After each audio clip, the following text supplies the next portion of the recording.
Ele atua há mais de 25 anos no setor de telecomunicações e comanda hoje uma operadora com atuação em centenas de municípios no sul, no sudeste e também centro-oeste. Nós vamos conversar com Fabiano Ferreira, CEO da Vero. Fabiano, um grande prazer recebê-lo aqui em nosso estúdio. O foco de vocês é pequena e média cidade brasileira, geralmente ali com até 150 mil habitantes. Isso sempre é uma estratégia, um diferencial de vocês para competir com as três grandes companhias, né? Companhias gigantes que dominam o setor de telecomunicações, como Vivo, TIM e Claro? Primeiramente, obrigado, Bruno, pelo convite. É um prazer estar aqui. Sou aí ouvinte, assíduo do seu programa, tem muita coisa interessante. E falando sobre a Vero, é um prazer falar de uma coisa que eu estou lá desde o princípio, desde o início. A gente opera, como você falou, em 9 estados, são 425 municípios. Nascemos em Minas Gerais e com um propósito bem claro, de entregar algo diferente, focado na experiência do cliente e que realmente olhando para um público que muitas vezes grandes empresas não olham com tanta atenção ou não olhavam com tanta atenção quando nascemos lá em janeiro de 2019, que é o interior do Brasil. E aí não basta simplesmente entregar conectividade. E a Vero foi crescendo, foi fazendo N aquisições e hoje, na verdade, a gente pode ser considerado um hub digital, onde a gente tem muitos serviços, além da conectividade, para entregar para esse interior do Brasil. Não olha para o interior do Brasil, por quê? Olha, as grandes cidades brasileiras têm um potencial muito grande. Quando a gente olha as capitais e a região metropolitana, a gente está falando realmente de um número de mercado endereçável, algo próximo de 55% do mercado nacional está nessa região de atuação. E, evidentemente, aqui fica, obviamente, mais fácil de focar e também não é só a facilidade de focar nessa região, porque estão muito concentradas essas cidades, também o mercado potencial ali, o poder de compra, enquanto que para o interior, quando você fala de telecomunicações, você tem que levar a infraestrutura, tem muito investimento para levar e espalhado, vamos dizer assim, em quase 5.500 municípios, né? Isso é bom você falar, porque assim, esse é um setor que demanda muito investimento, né? Se você pensar em fibra, você tem que ter muito dinheiro para você investir no interior do Brasil. Os gigantes, em geral, evidente, têm muito mais recursos para investir. Como é que vocês se financiam? Então, a gente nasceu baseado numa tese de fundos de investimento. Nascemos em janeiro de 2019, baseado na tese do fundo que hoje é a 20 Compass. E a 20 Compass decidiu apostar na consolidação desse setor, no crescimento desse setor. E deu super certo. A Vero conseguiu fazer 18 movimentos de aquisição de empresas, fez um grande movimento de fusão em dezembro de 23 com a Americanet, onde ampliou muito o nosso mercado, seja em mercado de número de cidades, seja em mercado olhando não só o residencial, mas também olhando o empresarial e também seja aí os aspectos de produto e serviço que a gente tem agora, por exemplo, desde essa fusão, o produto móvel. Então, o investimento aqui, ele veio em primeiro lugar do acionista, seja no caso do que é a Vero, né, do passado e do presente, os acionistas investiram muito para que a gente pudesse ter esse volume de aquisição e o crescimento orgânico, porque a companhia não só cresceu em função de aquisições, mas também cresceu em termos aí de crescimento orgânico, de lançamento de rede em várias cidades. E, obviamente, como qualquer companhia que tem um alto nível de possibilidade de crescimento, a gente também se financiou com dívidas e dívidas, obviamente, hoje incentivadas, que são, obviamente, uma fonte muito boa de recurso, porque nos dá prazo de pagamento e por taxas, realmente, por empresa de alto nível de governança como a Vero, de taxas aceitáveis aí para gerar um financiamento do seu crescimento. A Americanet sempre teve o foco também em pequena e média empresa? A Americanet tinha foco bastante no B2B, ela tinha um foco de mais ou menos 24% do resultado da receita líquida do que era a Americanet, era o negócio B2B. E ela também tinha o produto residencial, tinha várias cidades, ela operava muito forte no centro-oeste e em São Paulo, e a Vero operando forte em Minas Gerais e no sul do país. E essas duas empresas, obviamente, somaram-se toda essa cobertura, atuando, como eu falei, em 9 estados e 425 municípios. Eu cito a Americanet porque eu sinto de vocês que a Americanet foi um marco aí no crescimento de vocês, né? Como o Fabiano destacou, foram 19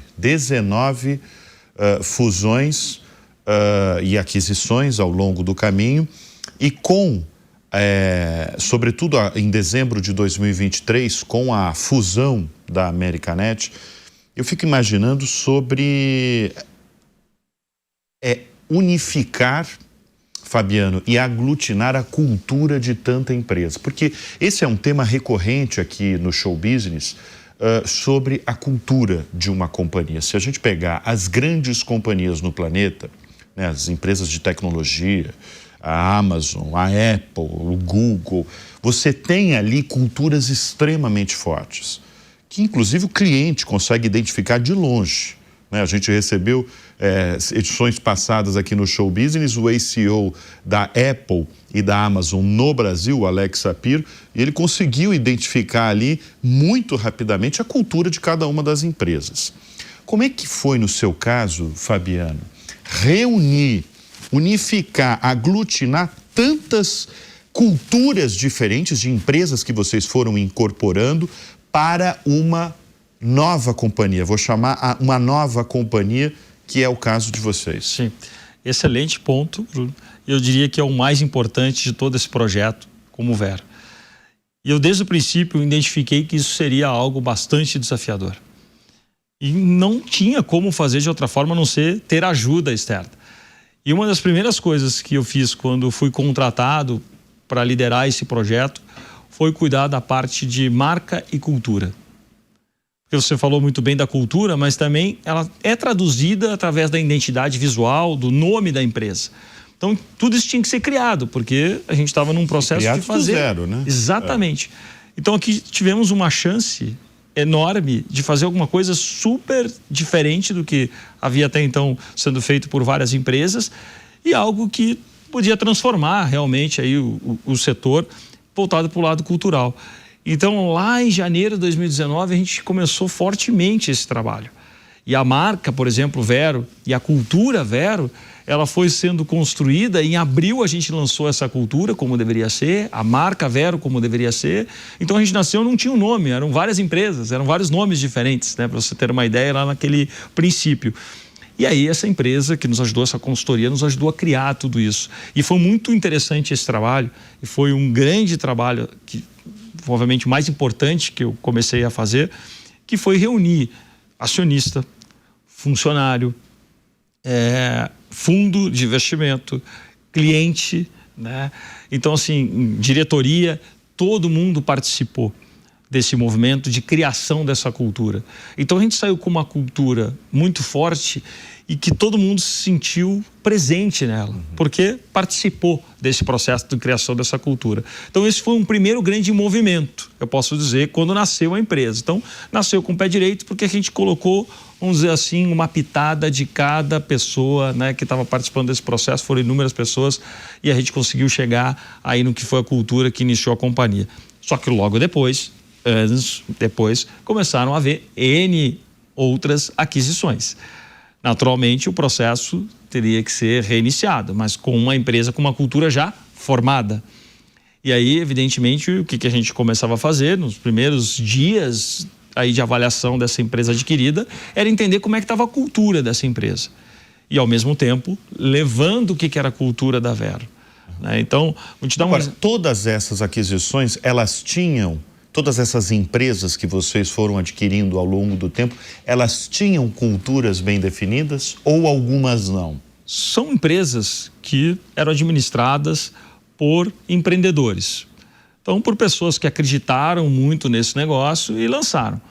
Normalmente, na grande maioria dos casos, a cultura ela não estava escrita, ela era só praticada, mas é praticada muito porque o dono se fazia presente todos os dias na companhia.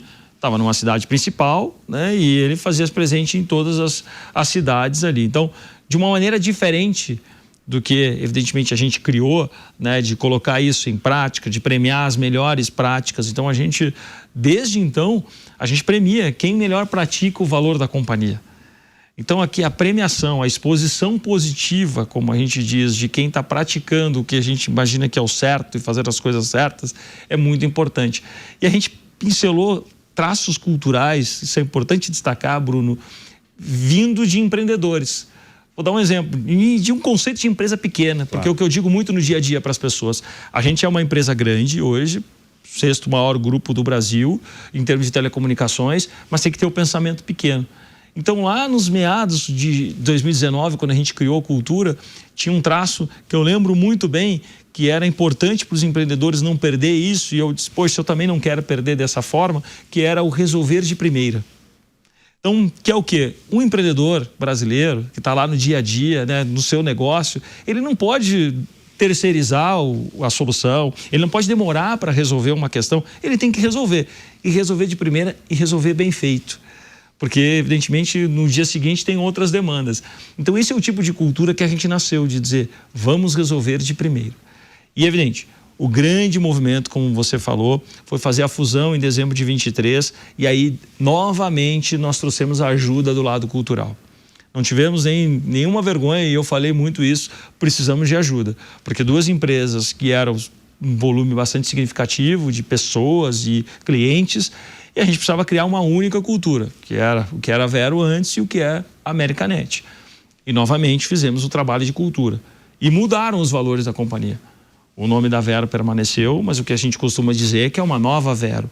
Novos conceitos, nova forma de trabalho. Então, o resolver de primeira mudou. Hoje tem outras questões, como, por exemplo, é muito forte a cultura dentro da empresa de superar as expectativas do cliente. A gente nunca perdeu esse aspecto de olhar para o cliente. Ou seja, a gente tem 1.300.000 assinantes, um pouco mais de 1.300.000 assinantes, que a gente tem que enxergá-los de maneira diferente. E hoje a gente olha a nossa base de assinantes, eu tenho pelo menos 10 tipos de segmentos diferentes. Então, como é que eu vou superar a expectativa do cliente? O primeiro lugar, a primeira questão é não enxergar todos os clientes da mesma forma.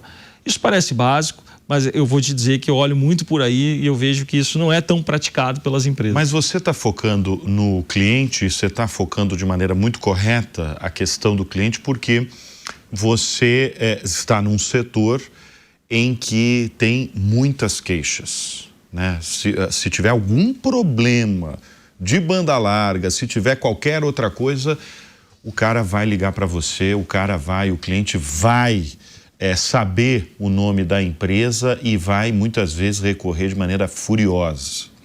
Quais são hoje as maiores queixas dos clientes, Fabiano? Então, isso é algo que a gente tem que trabalhar constantemente como setor. E que envolve aqui uma série de aspectos, que envolve sim a infraestrutura que você colocou para disponibilizar o serviço para o cliente, desde o cabo que você está colocando, né, a antena que você está colocando, né, isso tudo evidentemente é importante, até o equipamento que vai na casa do cliente. São muitos elementos para chegar até lá com o serviço. E evidente, o primeiro grande ponto que a gente ouve de questões aí do cliente no dia a dia é a parte técnica. É que ela depende de muitos fatores, como eu comentei, porque a internet chega na cidade através de uma conexão. Se essa conexão que está chegando na cidade ela está com má qualidade, esse é o ponto, Bruno, e às vezes não é nenhuma conexão da própria empresa, ela contratou de alguém, né, que entrega um tubo de internet em qualquer cidade que a gente opera, chega um tubão lá, como a gente aí fala aí no linguajar de todos os dias. Se esse tubo ele está com algum problema, não é um problema da empresa que estabeleceu todos os elementos até a casa do cliente, mas evidentemente a empresa contratou alguém para entregar esse tubo que chega até a cidade. Que prestou um mau serviço. E que prestou um mau serviço. Então, a parte técnica é o que mais uma queixa aí tem, recorrente. Evidentemente. E aqui, o que a gente tem que fazer? Aqui é atuar preventivamente. Os equipamentos que a gente coloca em tecnologia é assim, Bruno, eles não duram a vida toda. Todos os equipamentos que a gente tem na rede, eles têm um tempo máximo de vida. E às vezes tem até um tempo máximo de pós-venda do fornecedor. Então você tem que estar muito atento a esse tipo de coisa. Que assim, poxa, o produto já não está mais válido, o equipamento você tem que trocar. Às vezes a capacidade, exemplo de Copa do Mundo agora. que está acontecendo? O tráfego aumenta nos dias de jogos do Brasil, na banda larga aumenta algo próximo de 50%, no móvel aumenta 70%, para você ter uma ideia. Então, como é que você vai fazer nos dias de jogos de Copa do Mundo? E como é que vocês se preparam para isso? Exatamente. Para esses momentos de pico? A gente olha para trás, né? Esse é um bom exemplo de olhar para trás, vamos ver os jogos, o que aconteceu nas últimas Copas, né? Claro que são horários diferentes, mas a gente consegue ter ali uma boa proxy, né? E eventos, né, que a gente teve, né? Um outro grande exemplo é o tráfego bateu o dobro quando foi a convocação da seleção brasileira, para você ter uma ideia. Tá. É incrível. Quer dizer, futebol já foi um teste. Sempre, exatamente. Não, tudo que é evento esportivo e que você precisa assistir na real time ali, você quer ver real time, ele tem realmente um impacto. Ainda mais hoje em dia que o conteúdo está muito onde? Está na internet. Além do esportivo, tem outros eventos que paralisam ou aumenta demais o pico? A gente tem, obviamente, aqui a questão relacionada aí à política, né? Esses outros eventos relacionados à política, quando tem debates, né, políticos. Debate né? presidencial. Então, esse ano vai ferver. Exatamente. E pós... Então, esse ano com eleições... Estamos no meio de Copa do Mundo, com eleições presidenciais, vai ferver. Então. Exatamente. E aí vocês já estão preparados. Exatamente. Então, como eu estava comentando, você tem que estar com a infraestrutura preparada para esse pico. Você não pode preparar a infraestrutura para o seu dia a dia. E esse aqui foi um trabalho muito bem feito do time. O time Vero aqui, de toda a engenharia, principalmente, fez um trabalho que foram de meses, Bruno, para se preparar bem para esse momento agora da Copa do Mundo e que vai estar preparado agora para o momento, por exemplo, das eleições que vem em seguida. Então, são movimentos que a companhia tem que, obviamente, avaliar constantemente, que é o aspecto técnico, sem dúvida nenhuma. E depois, o segundo grande motivo é o aspecto de fatura, né? Porque tem uma série de pontos, né? Quando o cliente migra de plano, os preços mudam, às vezes vem um pedaço do mês com um preço, outro pedaço do outro mês vem com outro preço. Então, você perguntou dos dois principais fatores de contato do cliente, são esses os dois principais fatores. Isso em todas as regiões brasileiras, em todas as cidades. Em todas as regiões. Mas hoje a gente tem cada vez mais um menor volume de clientes reclamando dos serviços da Vero. Consequentemente, a gente tem uma taxa de saída de cliente, de rotatividade de cliente, uma das menores do mercado. Porque a gente tem no propósito o foco da experiência do cliente e isso faz com que a gente tenha esses resultados. Olha só, eu não sei se isso é desde o começo da companhia, mas vocês têm uma marca conhecida no setor que é oferecer streaming para os clientes, né? O streaming, na verdade, ele virou uma peça-chave aí do negócio de vocês mesmo. Quando que vocês perceberam que o streaming poderia ser ali um ponto de extrema importância no negócio? Não, Bruno, isso praticamente desde o início. E por quê? Eu estou há muito tempo no setor, como você comentou, desde o princípio praticamente do setor. O setor vai completar ano que vem 30 anos pós-privatização, para você ter uma ideia. E eu estou aí há quase todo o tempo do setor, né, há 25 anos. E o setor passou por muitas ondas. Eu costumo aí resumir que a gente está na 7ª onda, né, do setor. A primeira onda foi o quê? O famoso telefone fixo, que as pessoas tinham, que obviamente queriam muito na sua casa e não tinham condições de ter. E a gente passou aí pelo 2G, passa pela internet de escada, chega na fibra ótica. E essa 7ª onda agora a gente está falando do quê? Desse conceito do hub digital, como eu comentei aqui, que as empresas, obviamente, vencedoras nessa corrida de tecnologia do setor de telecom são as que mais vão se destacar. E o hub obviamente, aqui que a gente está comentando, tem na sua essência muito um serviço de streaming, é verdade. E lá em janeiro de 2019, quando a companhia iniciou, a gente discutindo lá internamente com a área de negócio, o que faremos de diferente? Além da experiência do cliente, além de ter lojas, que a gente tem lojas nas cidades onde a gente opera, Bruno, a gente tem mais de 200 lojas, para você ter uma ideia, porque às vezes a cidade é muito pequena, então uma loja atende 2, 3 cidades, então é muita loja. A gente pensou, poxa, tudo bem, vamos ter o atendimento como diferencial, a experiência do cliente como diferencial, mas não vai bastar. E desde lá a gente começou a trabalhar o aspecto de streaming. E aí uma grande marca aí de streaming, a gente começou o namoro com ela em abril, eu nunca esqueço. Começamos a empresa, eu fui lá apresentar para essa grande marca, me olharam, falaram, poxa, legal, você está lançando uma empresa, né? Vamos voltar a conversar daqui a alguns meses. Não desisti, voltei a conversar com essa empresa depois de alguns meses e passados-se aí mais ou menos ali 8 meses depois dessa conversa, a gente começou a dizer assim, vamos fazer um negócio e começamos a desenvolver um negócio de streaming. Então o streaming na companhia nasceu em 2020. Então a gente foi uma das primeiras empresas a colocar o streaming dentro do pacote da banda larga. Uau, foi em 2020, Fabio? Já. Isso mais ou menos, você lembra o mês?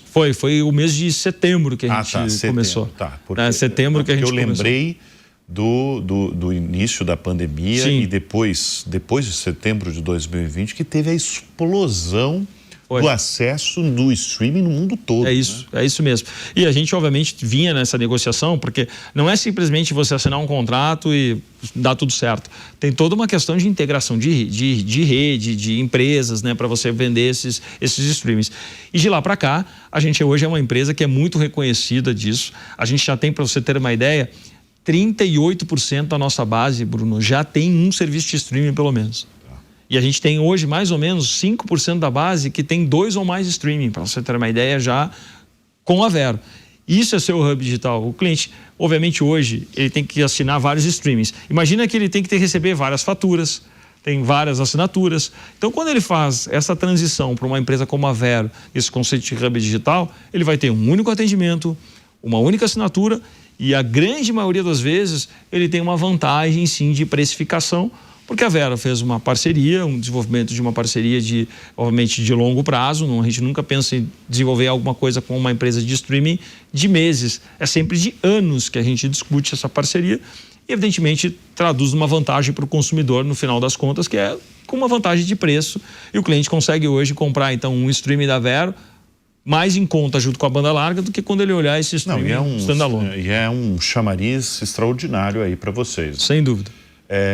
E como é que estão os concorrentes de vocês? Eles também oferecem streaming? Aqui a gente vê um mercado diferente. A gente vê as grandes operadoras também nesse mundo de oferecer o streaming, sim, e que não são os grandes competidores com a gente. No mercado onde a gente atua, para você ter uma ideia, 60% do mercado que a gente atua é liderado por pequenos provedores e não pelas grandes. Isso. Então, esses pequenos provedores, que são mais de 20 mil espalhados pelo Brasil... Isso daí eu quero que você até chame a atenção da nossa audiência para esse número.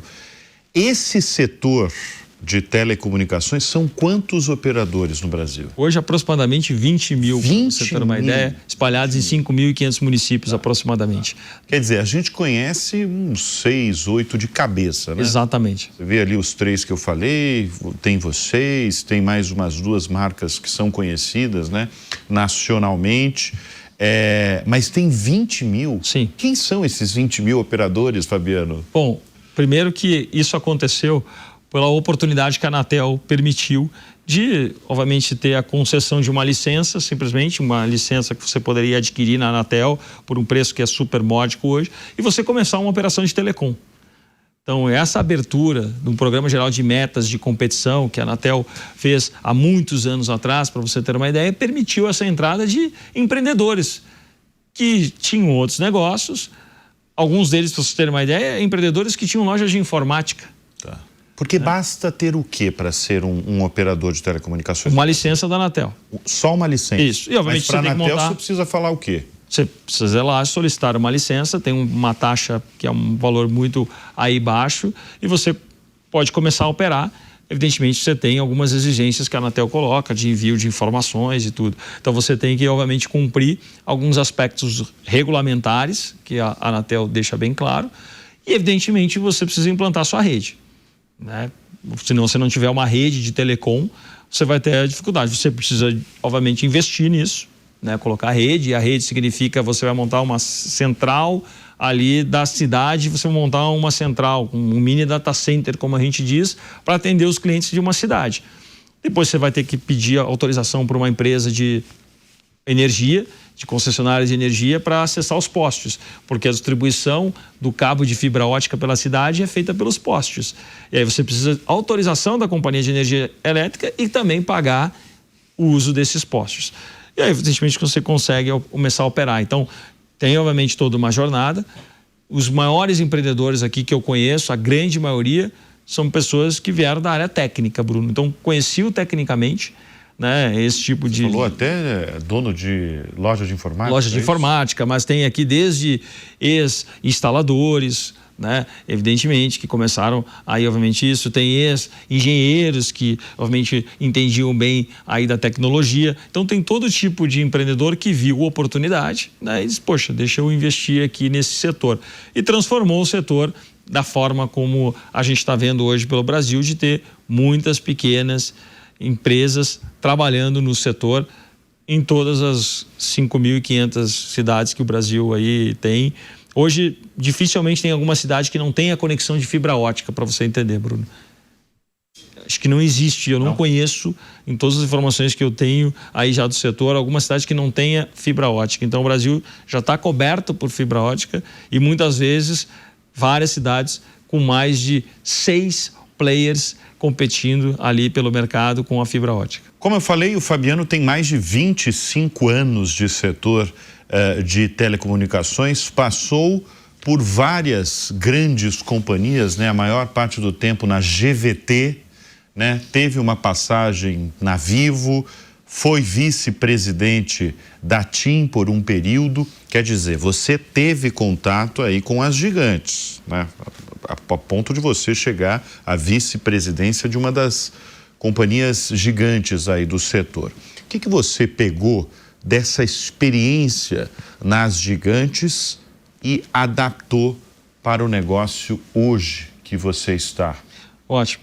A minha história em telecom começou por uma empresa que tinha iniciado a operação em novembro de 2000, que foi a GVT. Então tinha cliente, não tinha rede, não tinha nenhuma infraestrutura aí, Bruno. Então, a GVT era do Sul? Nasceu que é a região sul, a sede era Curitiba. Curitiba, exatamente. A sede é Curitiba, mas a gente nasceu atendendo a região sul e a região centro-oeste, para deixar mais claro. E, evidentemente, então, a minha história... Sem cliente. Sem cliente. Zero cliente. Zero cliente, né? Realmente, algo bastante desafiador, né? Para qualquer negócio, para a telecom também, porque exigia muito investimento, né? Exige muito investimento, como a gente já falou aqui ainda, você atualizar periodicamente a tecnologia.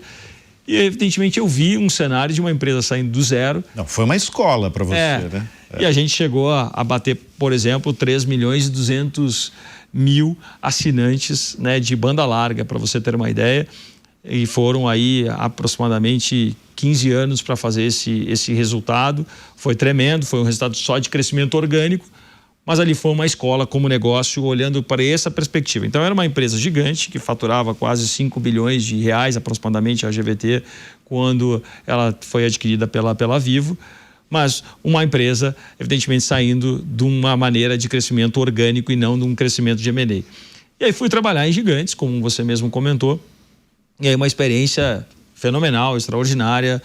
Eu, antes de trabalhar em telecom, eu trabalhei em multinacionais, mas, evidentemente, em setores completamente aí diferentes. Você teve passagens, então, por outro setor? Por outro setor, sim. Como vida corporativa, eu tive. Mas por pouco tempo? Por pouco tempo, foram mais ou menos aí 5 anos. Foi numa sistemista de automóveis, né? Do setor de automóvel, de veículos. E a outra foi uma de condicionador de ar. Né? Condicionador? Completamente diferentes. Foram duas indústrias. E eu trabalhava na época dentro da área financeira, de controladoria, então eu aprendi bastante como trabalhar com escassez, né? Quanto é importante você saber administrar uma empresa, porque a margem é na vírgula e não é, e depois da vírgula, não antes da vírgula, né? Como a gente diz. Então foi super relevante a minha trajetória nesse aspecto. E aí, voltando para o setor de telecom, nas grandes empresas, o que deu para perceber ali é a quantidade de pessoas que têm de qualidade e a visão estratégica que essas empresas têm. Uma visão estratégica que olha, se não só no médio prazo, mas também no longo prazo, Bruno. Então, isso me deu uma possibilidade muito boa de enxergar além dos horizontes que eu enxergava. A GVT, a gente enxergava isso, mas evidentemente trabalhar num grupo multinacional, seja um espanhol, como você falou, ou um italiano, me permitiu ter essa visão além do que eu já enxergava. E, evidentemente, você tem uma quantidade de pessoas ali de alto nível e as discussões estratégicas, evidentemente, para tomar decisões, eram discussões que, realmente, tinham muito mais elementos e isso me ajudou a ter, evidentemente, essa característica de ter mais elementos. Ô Fabiano, você, logo no começo deste bloco, você destacou que essas gigantes companhias que nós temos hoje no Brasil, né, Vivo, TIM, Claro, algumas delas que você passou, inclusive em cargos de alta liderança, elas, de alguma forma, elas esqueciam, né, ou talvez até hoje esqueceram do interior, dos rincões do Brasil. Os rincões do Brasil, eles continuam esquecidos, claro, isso mudou e vocês hoje fazem parte dessa mudança, né? Sim. Mas eles seguem um pouco esquecidos ainda? Não, acho que essa realidade mudou de um bom conjunto de anos para cá. Foi, evidentemente, antes aí da pandemia, acho que já tinha essa visão de quanto o interior tinha o seu valor, e na pandemia eu acho que acelerou essa questão. Então hoje essas grandes empresas, elas analisam o interior, sim, diferente do que era analisado quando a Vero nasceu. Quando a gente começou aqui a conversar, eu falei muito bem, poxa, era um interior que muitas vezes as grandes não olhavam. Mas hoje elas olham, então a competição existe sim, as 3 grandes empresas de telecom do Brasil existe no interior, elas estão lá presentes, evidentemente, competindo pelo mercado que os pequenos provedores tomaram conta do interior. Cidades e até 150 mil habitantes, principalmente, como a gente comentou aqui. Não, tem cidades no Rio Grande do Sul, você é do Rio Grande do Sul? Sou do Rio Grande do Sul. Sim, sou gaúcho. Tem cidades no Rio Grande do Sul que vocês estão em que colocação? A gente, no estado do Rio Grande do Sul, a gente é o 4º player, somando todos os players. Vocês são muito fortes em Minas Gerais, né? O primeiro estado que a gente opera é Minas Gerais, que foi onde a gente nasceu, sim, umas 8 aquisições mineiras.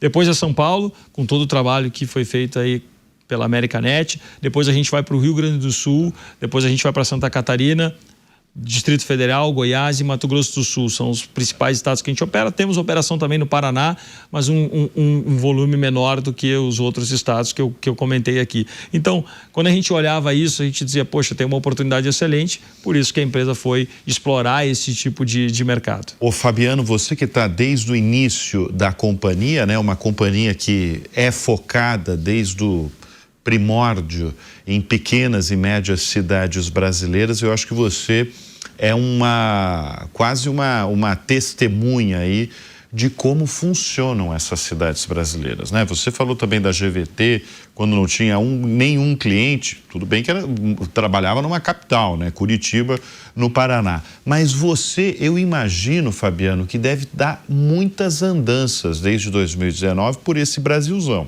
Sim. E, sobretudo, para as pequenas cidades, né? Vocês estão em cidades com mais ou menos quantos habitantes? Eu falei até 150 mil habitantes, mas a menor cidade do país que vocês estão instalados tem quantos habitantes? Tem 5 mil habitantes. 5 mil habitantes.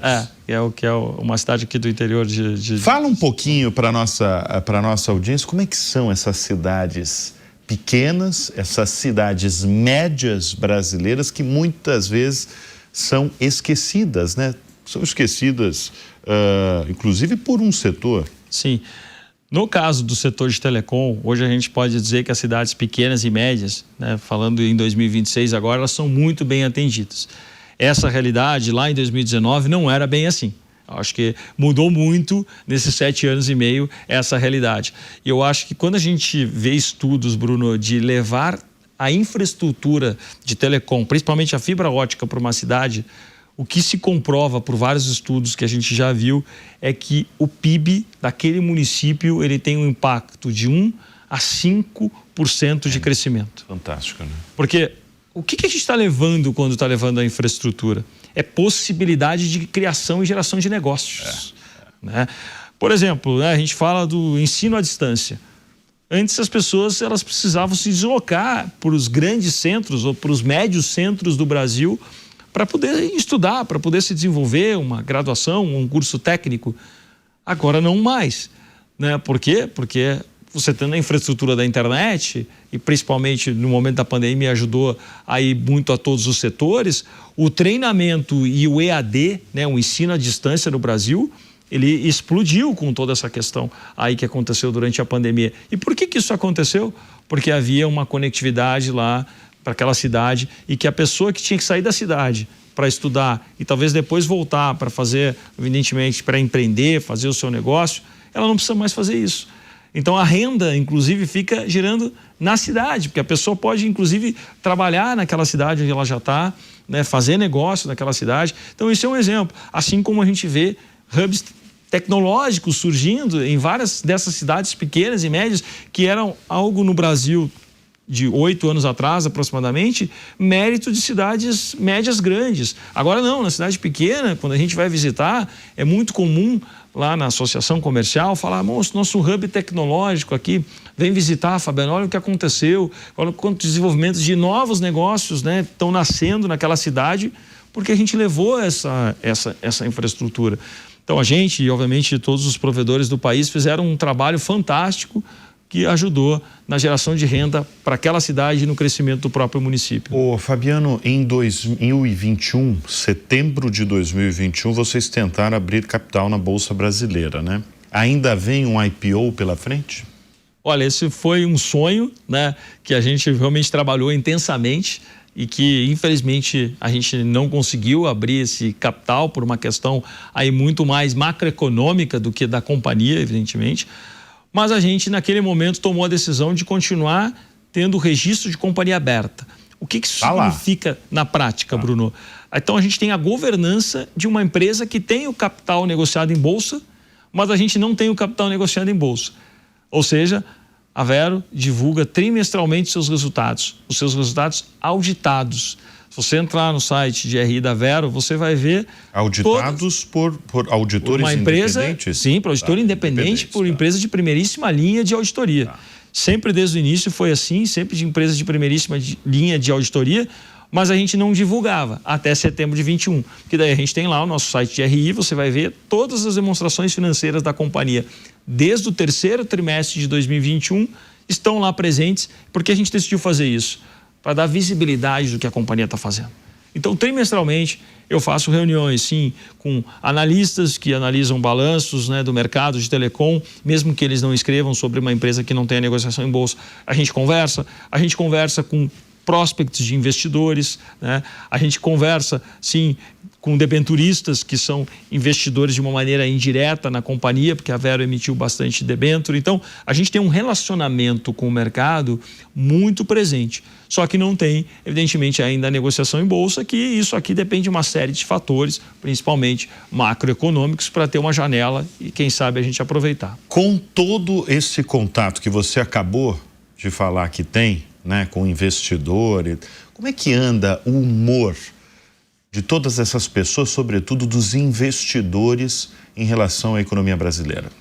Acho que tem uma preocupação, né? Independente de qual é o caminho que a gente vai político, né, se sabe, principalmente, que o ano de 2027, a gente obviamente olha para além de 27, mas o ano de 2027 vai ser um ano bastante duro para a economia brasileira. Por todos os aspectos que a gente está vendo, né, e por toda a questão, principalmente, de controle fiscal, as pressões que vêm de fora do Brasil, macroeconômicas, que estão afetando, principalmente a gente vê o assunto de guerra, isso impacta diretamente a gente, né, sem dúvida nenhuma. Todas essas questões aí de discussões aí sobre tarifa, não tarifa de produtos, serviços, então tudo isso aqui impacta, evidentemente, a economia brasileira e o aspecto interno aí também. E impacta também o setor?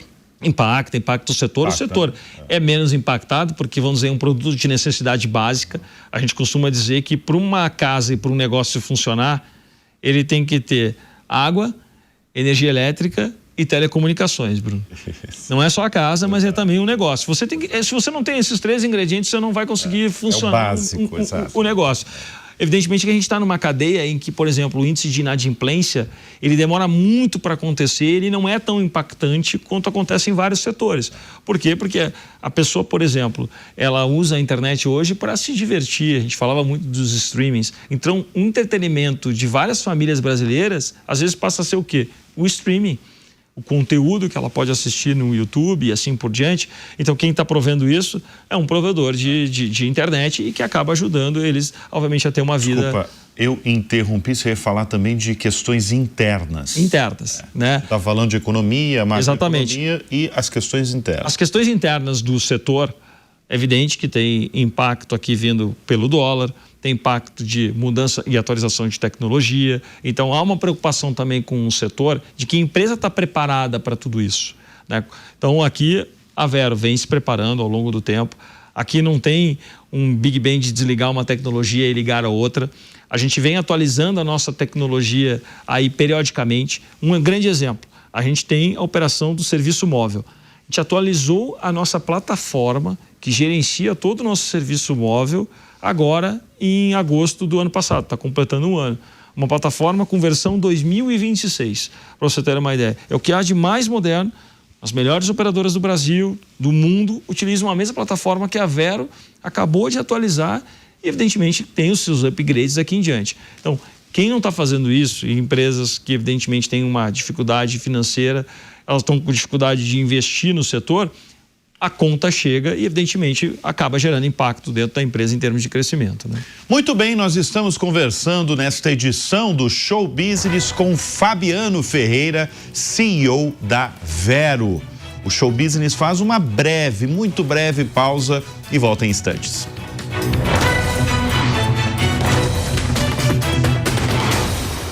E nós estamos de volta nesta edição com Fabiano Ferreira, CEO da operadora de telecomunicações Vero. Fabiano, você já se definiu como um dinossauro no setor de telecomunicações, você tem mais de 25 anos no setor. O que mais te motiva no setor?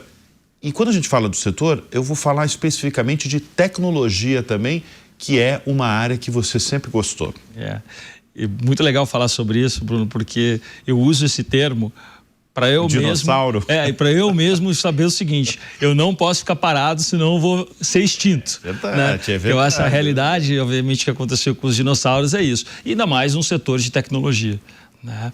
E aqui eu acho que o que faz com que eu realmente imagine o que vai acontecendo nesse setor é pela experiência, isso ajuda, mas também, como a gente comentou aqui, a experiência de ter trabalhado em grandes grupos, de olhar para frente e olhar além do que, obviamente, a gente está vendo hoje. Então, a companhia tem o seu plano estratégico, a Vero e qualquer empresa, mas que a gente olha normalmente para 3 anos. A gente gosta de ter um período aí de até 3 anos para saber o que a gente vai investir, aonde a gente vai apostar.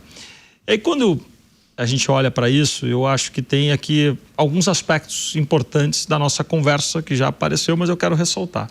O primeiro é o hub tecnológico. Isso é fundamental.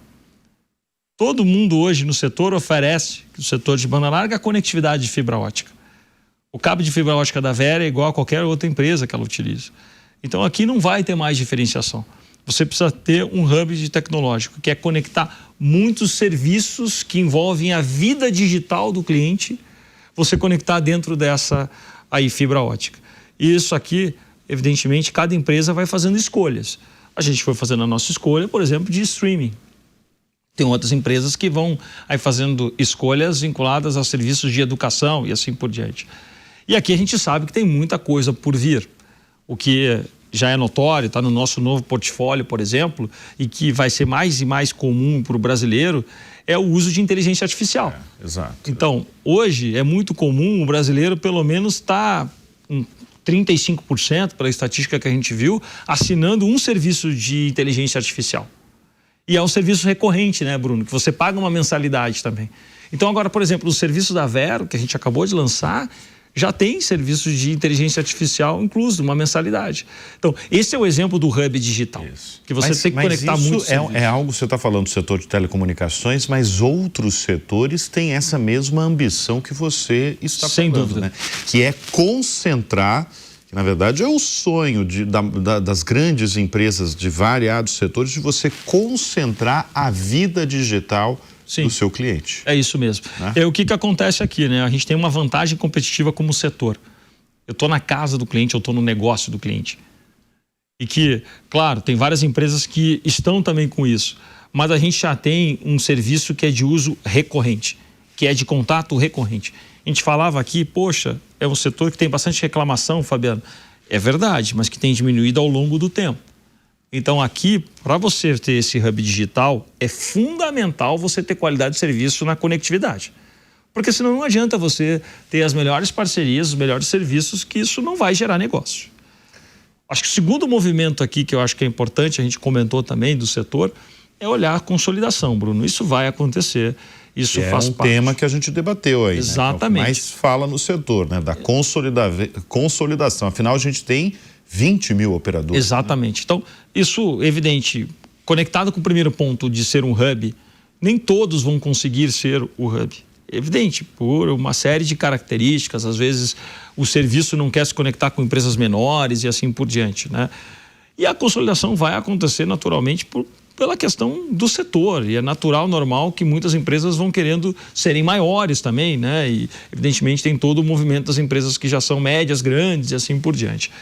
E o terceiro movimento é que para nós é muito relevante aqui no setor e que impacta o mundo inteiro, a economia inteira, que a gente está vivendo o boom, que é a inteligência artificial. Isso aqui é fundamental para o nosso negócio, né? Desde um exemplo, que é o que a gente está trabalhando para aplicar com intensidade na companhia, que é o aspecto de gerenciamento de rede, Bruno, via inteligência artificial. Porque se eu sei que o Bruno, por exemplo, ele está assistindo um jogo de Copa do Mundo agora e ele está pedindo muita banda, eu tenho que estar preparado, e ele tem uma TV lá que dá 8K na TV do Bruno, né? Eu tenho que entregar uma rajada de conexão de dados aí suficiente para te entregar uma imagem de acordo com o que você tem do seu produto lá, da sua TV de 8K. Só que isso na rede hoje eu tento mandar, uma gestão de dados que eu tento mandar o máximo possível para todo mundo. Com colocar inteligência artificial, eu vou saber o conteúdo que você está, obviamente, aonde você está vendo. Quanto a tela é maior, eu tenho que mandar mais conteúdo, obviamente, mais dados ali através da fibra ótica. Então, eu vou conseguir saber disso, por exemplo. Um produto prático é, olha, eu vou te entregar, Bruno, sempre a melhor qualidade de serviço. Isso pode se transformar, inclusive, num serviço para o cliente. Olha, eu posso te entregar o padrão, que eu sempre vou te entregar o melhor esforço possível, ou eu posso, quando você quiser ver a imagem de 8K na sua melhor TV, esse serviço aqui custa tanto e você pode comprar e eu vou te entregar uma qualidade de excelência. Então, a inteligência artificial usada para negócio e para gestão da rede, aqui é um exemplo, é fundamental. Fora, evidentemente, todas as atividades dentro da empresa e que envolve o contato com o cliente, que isso aqui tem um mundo de oportunidades também. Ô, Fabiano, você hoje tem mais de 3 mil profissionais diretos na sua companhia, né? A mão de obra mais recorrente é qual? A gente tem uma mão de obra mais recorrente de técnico. Técnico que vai na casa ou no negócio do cliente. O que é para você um bom técnico? O bom técnico é aquele que primeiro cumpre o horário do cliente. É pontual. Exatamente. Né? Porque isso faz parte da queixa do cliente, é isso? Exatamente, Bruno. Quebrar a agenda, que é o que costumeiramente se fala no setor, né, é terrível. Porque normalmente as pessoas fazem o quê? Reserva o tempo, né? Exatamente. Por que o setor, eu não sei como é que está hoje, mas sempre foi conhecido de reservar o dia inteiro para esperar um técnico de uma operadora? Então, é a questão dos períodos, né? Hoje está em período, né? Vai no período da tarde, manhã, ou vai no período da manhã, ou às vezes até... O que é ruim também, né? O período da noite, exatamente. Melhorou um pouquinho, mas é ruim ainda, né? E o que a gente está chegando agora com tecnologia que a gente chegou? A gente hoje vai entregar para o cliente nos próximos meses aí a possibilidade dele ver onde é que está o técnico que vai atender ele, como se fosse o Uber. Isso é bom. Então, hoje a gente tem ferramentas já para isso, a gente gerencia todos os nossos técnicos e os técnicos dos terceiros também, tá? Que a gente tem técnicos terceiros, através dessa ferramenta de gestão de força de campo. Então, a gente vai transformar isso aqui numa informação que vai para o cliente e, além disso, o nosso trabalho aqui é para chegar num período de horas para o cliente. Olha, eu vou que aí, obviamente, é o que a gente mais consegue fazer, melhor consegue fazer, inclusive, eu vou no período entre 14 e 15 horas, 17 e 18 horas. É isso que a gente quer chegar, Bruno, que vai conseguir pela tecnologia que a gente está hoje já implantada na companhia. Você falou de pontualidade, que mais? A questão é resolver com uma visita. E é o resolver de primeira.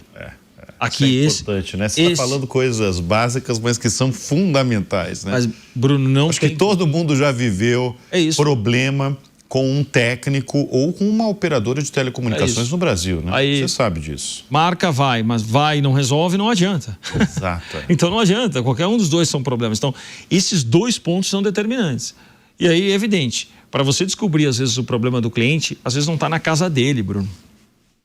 O técnico, e aí é um trabalho que a gente faz para a evolução, precisa de muita tecnologia, às vezes o problema está na central da companhia, Bruno.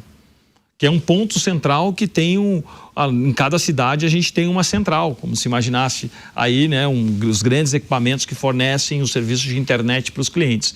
E às vezes o problema não está na casa do cliente, não está no poste que às vezes o técnico vai olhar, às vezes está na central. E aí, evidentemente, o técnico às vezes diz, poxa, mas isso aqui não é a minha questão, a outra área está dizendo que está resolvendo, mas para o cliente, que é isso que importa, ele vai dizer o seguinte, você veio aqui, você tem que resolver. Então a gente tem muito a questão do seguinte, evitar a segunda visita num período de até 30 dias. Esse é um indicador que a gente sabe que fere demais o cliente.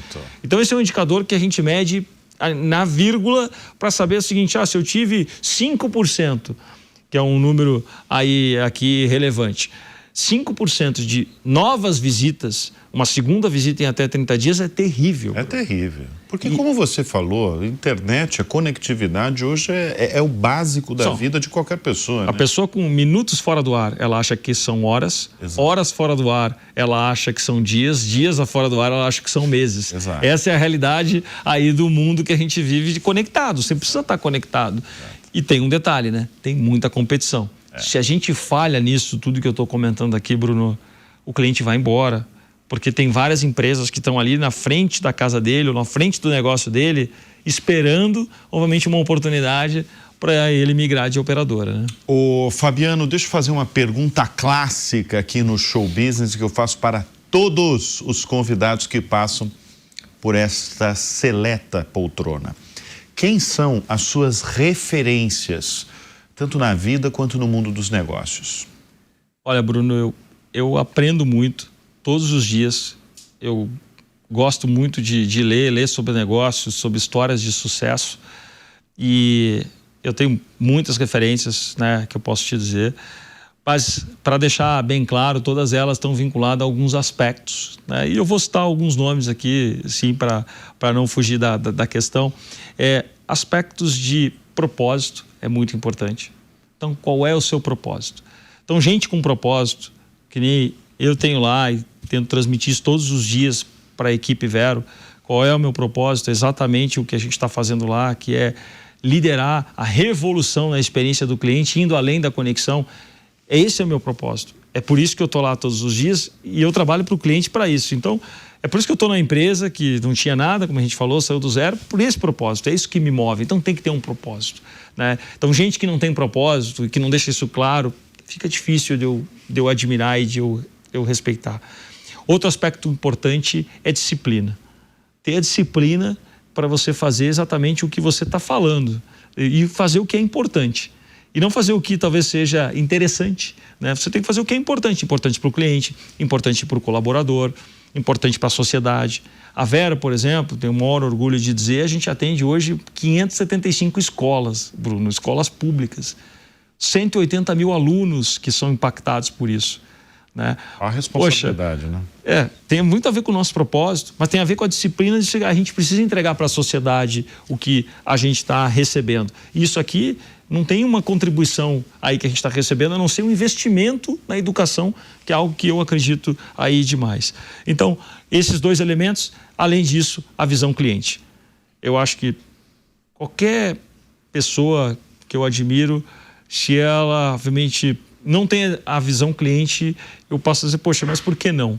E aprendi muito na vida, pela minha trajetória, antes até de telecom, mas muito em telecom, a importância de ter a visão cliente. E quando eu olho para muitos exemplos, né, na vida corporativa, eu tive muitos gestores, né, que obviamente foram desde da GVT, desde da Vivo, desde da TIM, né, desde as empresas antes dessas de telecom, que me marcam e que são amigos, eu tenho contatos até hoje. Mas para falar de gente que é famosa, que todo mundo conhece, para entender, eu admiro e respeito muito a Luísa Trajano. Né? Acho que ela tem muitos esses elementos, né? De sair de uma empresa que era uma empresa praticamente local. A gente estava falando muito aqui da banda larga, de ser da cidade, então a loja era local, né? E olha o que é hoje a potência da Magazine Luiza. Evidente que ela já teve a sucessão e as coisas aconteceram, mas ela ajudou muito a fazer tudo isso, né? Com bastante propósito, com foco no cliente e com a disciplina em todos os aspectos. Acho muito legal isso. E aí, exemplo internacional que eu gosto, né? É o exemplo aí do que a gente vê que está acontecendo mundo afora sob o ponto de vista aí de inteligência artificial hoje, né? Jensen, quando a gente olha, né, pô, NVIDIA é um fenômeno, né? Não, e a história do Jensen Huang é fabulosa. Então a gente olha e diz assim, poxa, era alguém que muita gente não apostava e não acreditava no que ele estava fazendo. E, de novo, ele tem propósito, ele tem, obviamente, aqui a disciplina, né? E ele tem foco no cliente, porque ele acreditava, isso aqui vai ter realmente uma utilidade e vai acontecer. Então, eu acho que esses elementos aqui todos me fazem a crer que essas são as minhas referências e referências pessoais, né? Indo para o outro pedaço da sua pergunta, eu acho que a família é desde pai, mãe, esposa, aprendo todo dia, e aqui é muito aspecto de credibilidade, de respeito, de humildade e de parceria. Eu acho que tudo isso veio da minha casa, eu aprendi muito isso e eu levo isso todos os dias para dentro da Vera e para onde eu estou. Eu digo que isso é muito importante. A gente está lá todos os dias executando, fazendo alguma coisa. A gente está aqui agora, né, Bruno? E, evidentemente, a gente é uma pessoa. Então, você não pode esquecer disso, né? Poxa, ter a humildade de saber realmente que não sei tudo e que eu tenho que aprender constantemente. Todos os dias eu aprendo uma coisa nova, principalmente nesse mundo agora de inteligência artificial que ensina bastante a gente. Então, acho que aqui é aprendizado constante e gente para aprender tem bastante para inspirar também. Até porque você é um dinossauro, é isso? É isso aí. Você se define dessa forma para dinossauro. Nós tivemos o prazer de conversar nesta edição do Show Business com Fabiano Ferreira, da Vero. Fabiano, mais uma vez, muito obrigado pela presença em nosso estúdio. Obrigado a você, Bruno. Fez um grande panorama aí do setor, dos negócios e dos rincões brasileiros, sobretudo dos rincões brasileiros, onde você chega já há algum bom tempo. Obrigado mais uma vez. Obrigado, um abraço. E muito obrigado sempre pela sua audiência, pela sua companhia. O Show Business vai ficando por aqui. Até semana que vem.